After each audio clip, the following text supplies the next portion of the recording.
Oke guys, kembali lagi bareng gua yaitu Mimin, yakni admin di dalam channel Onisekai. Oke guys, hari baru, chapter baru. Di video kali ini Mimin akan membahas logism yang terbaru coy, yakni chapter 525. Di chapter ini kita diperlihatkan pertarungan yang sangat luar biasa guys. Dan di chapter ini juga Mimin setidaknya berhasil menemukan 4 poin dan 3 teori coy. Apa aja 4 poin dan 3 teori itu? Nah, kalian tonton sampai akhir, oke? Oke guys, seperti biasa Mimin mau mengucapkan terima kasih banyak kepada kalian semua cuy, yakni kepada 2881 orang yang telah subscribe channel Mimin. Mimin mengucapkan terima kasih banyak yang sebesar-besarnya guys. Dan Mimin juga mau mengucapkan terima kasih banyak kepada kalian semua yang telah mensupport channel ini coy. Oke guys, gak usah banyak basa-basi, kita langsung saja ke poin yang pertama. Let's go. Oke guys, poin yang pertama. Pada awal chapter ini kita diperlihatkan sesuatu yang sangat menarik cuy, karena semua orang kaget bahwa Shintaro memiliki Black Eye guys. Itu dikarenakan Shintaro menyembunyikan kemampuan itu dari semua orang termasuk keluarganya sendiri. Panel berpindah ke masa kecil mereka berdua, dimana di saat itu Shintaro sedang mempelajari buku dan dia mengaktifkan BE-nya guys. Namun saat Shingen datang, dia segera keluar dari mode BE tersebut. Ada hal menarik yang Mimin perhatikan guys di awal chapter ini dan akan Mimin bahas di teori. Pada momen ini Shingen ya kan, karena masih bocil, dia mengajak Shintaro untuk bermain dan bukan hanya membaca buku guys. Karena menurut Shingen tidak ada gunanya membaca buku setiap hari, dan justru bermain adalah hal yang menyenangkan.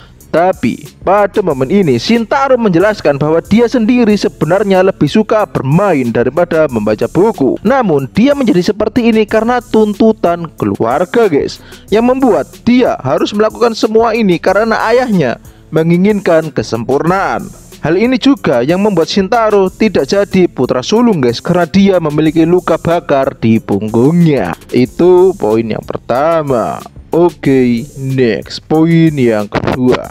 Oke guys, pada momen ini kita ditunjukkan pertarungan yang luar biasa antara Yamazaki bersaudara cuy. Mereka saling jual beli pukulan cuy, tidak ada yang mau mengalah di antara keduanya. Dan pada momen adu pukul ini Shingen mengakui kalau Shintaro benar-benar orang yang sangat kuat. Dia bisa menyembunyikan dan menekan kekuatannya agar Shingen bisa bersinar di medan perang guys. Mungkin bisa diibaratkan mereka berdua adalah cahaya dan bayangan. Semakin terang cahaya, maka semakin gelap bayangannya guys. Tarungan mereka sungguh memanjakan mata cuy. Mimin cukup terpukau dengan art pertarungan Shingen dan Shintaro, dimana mereka saling memberikan serangan yang fatal dan juga berat. Bahkan di setiap serangan ada niatan untuk membunuh guys. Mereka bertarung dengan sangat ganas, bahkan bisa dikatakan pertarungan ini adalah pertarungan hidup dan mati, dimana yang menang akan menjadi pemimpin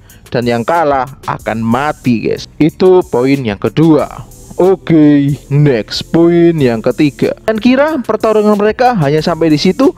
Ya enggak lah, karena Shintaro sudah mulai terdorong ke belakang dan keseimbangan pertarungan mulai goyah cuy. Mungkin ini yang dinamakan perbedaan pengalaman. Di sini Shintaro terus-terusan dihajar oleh Shingen. Ya meskipun guys Shintaro bisa menangkisnya, tapi dia menangkis itu pun dengan susah payah dan mulai berada di posisi yang tidak menguntungkan cuy. Namun ada satu dialog dari Shingen yang membuat Mimin penasaran guys. Saat dia bilang, "Kau tak perlu membunuh ayah dengan tanganmu sendiri." Sangat menarik guys, karena hal ini akan Mimin bahas di teori nanti. Pada momen ini Shintaro mengamuk guys, dan dia mulai menggunakan Aikido untuk melawan Shingen. Dan bisa kita tebak, Shingen dihajar habis-habisan oleh Aikidonya Shintaro cuy. Bahkan Shingen tidak bisa melawan sedikit pun. Gak hanya itu, kita dikonfirmasi guys kalau Shingen yang sekarang bukanlah Shingen yang dulu. Anjay, seperti lagu gak sih? Yang dulu bukanlah yang sekarang, anjay. Karena dikonfirmasi kalau Shingen yang dulu bisa solo fish gang cuy, gengnya Kim Gabrong. Bayangkan cuy, seseorang yang bisa mengobok-obok gengnya Kim Gabrong. Dan akhirnya Yamazaki Shingen dibuat bertekuk lutut oleh Shintaro. Gak puas sampai di sini, Shintaro masih berusaha untuk membunuh Park Jong-gun dengan alasan bahwa dia mengganggu garis keturunan putra sulung. Dengan kata lain, dia akan menjadi penghalang bagi anaknya nanti untuk menjadi pemimpin Yamazaki, guys. Dan berkat chapter ini bisa diartikan bahwa Jonggun bukanlah anak Shintaro, guys. Karena di video mimin sebelumnya banyak yang bilang apakah Jonggun adalah anak dari Shintaro, dan ternyata tidak. Itu poin yang ketiga. Oke, next poin yang keempat sekaligus poin yang terakhir. Oke, guys, di sini di akhir panel ini kita diperlihatkan Shintaro yang menyuruh anak buahnya untuk menghabisi Jonggun. Namun pada saat itu Jonggun berhasil diselamatkan oleh ayahnya. Dan pada momen krusial ini, guys, Shingen malah bertanya kepada Jonggun apa yang sebenarnya diinginkan oleh Park Jonggun. Dan tentunya Jonggun menjawab dengan mudahnya bahwa dia hanya menginginkan sebuah nama. Namun sebelum mereka bicara lebih lanjut, Shintaro langsung menebas tangan kiri Shingen hingga putus, guys. Dan sekarang pedang itu mengarah ke lehernya Park Jonggun.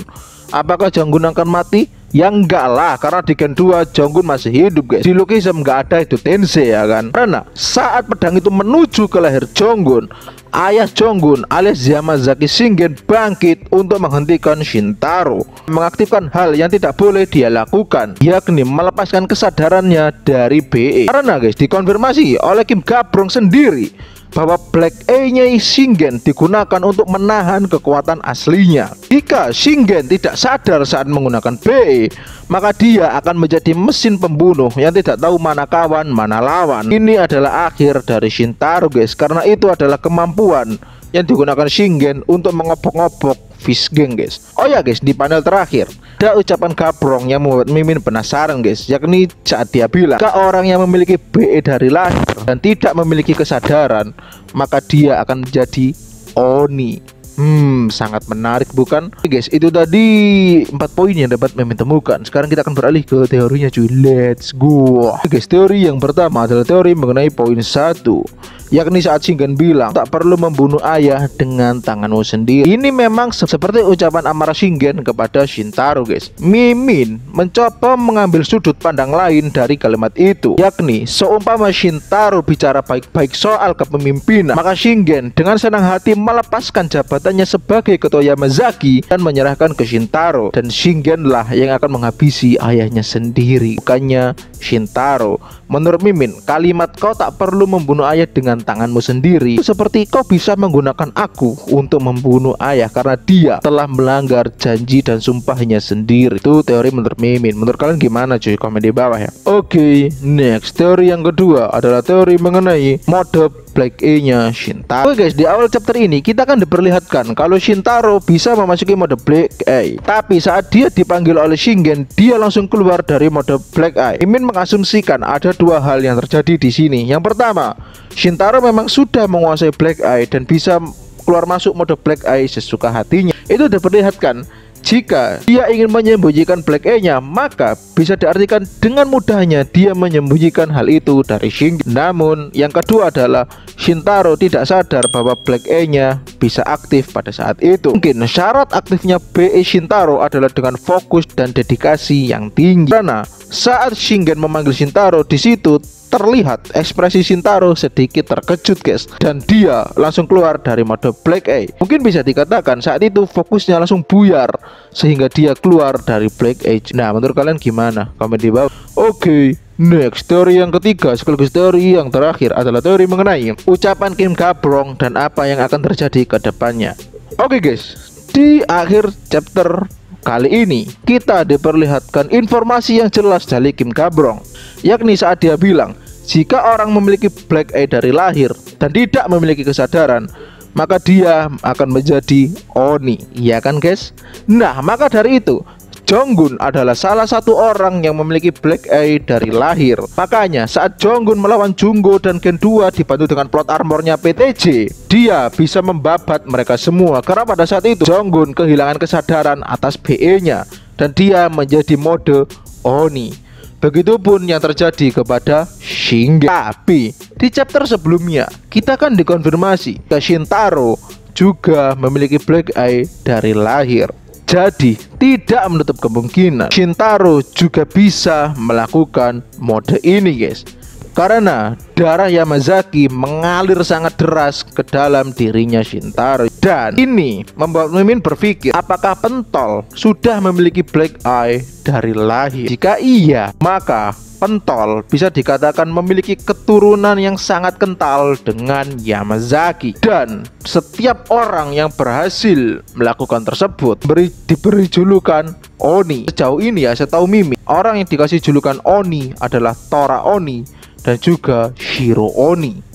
Tapi guys, gak menutup kemungkinan di masa lalu pentol juga memiliki julukan Oni guys, karena dia adalah orang yang memiliki fisik kemampuan yang sangat sempurna. Itu teori menurut Mimin. Menurut kalian gimana guys? Komen di bawah. Oke guys, itu tadi 4 poin dan 3 teori yang dapat menemukan dalam Logism chapter 525. Bila ada kurang lebihnya, Mimin mohon maaf ya sebesar-besarnya. Ada bisa kalian temukan di komentar. Oke guys, jika kalian suka dengan video ini, boleh kalian like dan share teman-teman kalian. Jika kalian suka dengan channel ini, boleh kalian subscribe dan nyalakan notifikasinya ya. Jadi seperti aja dulu. Oke guys, segini dulu sih dari video. Bye bye bro. Oh ya guys, kita teorikan bersama Kang AC dan juga Maharaja Lord Yundo itu memiliki black eye guys. Menurut kalian gimana? Komen di bawah ya. Oke guys, see you di next video. Bye bye bro.